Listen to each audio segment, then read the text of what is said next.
आज आम्ही बामणवाडी गावातील नागरिक पंचमंडळी आणि महिला कमिशनर सरांना आम्ही या ठिकाणी भेटण्यासाठी आलो होतो।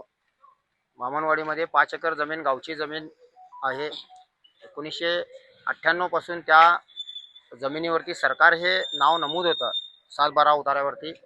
तर त्या ठिकाणची 3 एकर जमीन ही 3 एकर जमीन चिगरे म्हणून त्या ठिकाणी कल्लाप्पा बाळाप्पा चिगरे त्या ठिकाणचे माजी ग्रामपंचायत अध्यक्ष आणि सदस्य पण त्यांनी इलिगली आपल्या नावावरती त्याच्यातली 3 एकर जमीन करून घेतलेली आहे आणि ती जमीन गावची आहे।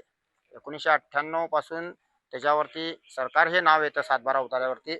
महत्त्वाचं म्हणजे त्या जागेमध्ये शाळा आहे, त्या जागेमध्ये देऊळ आहे, त्या जागेत रणगाडा आहे, त्या जागेत पाण्याची टाकी देखील आहे आणि त्या जागेमध्ये बोर आहे, सरकारी शाळा आहे।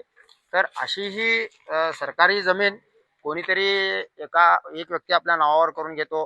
तर त्यासाठी त्याला विरोध करण्यासाठी आपले गावकरी त्या ठिकाणी एकत्रित झाले। या 2-4 दिवस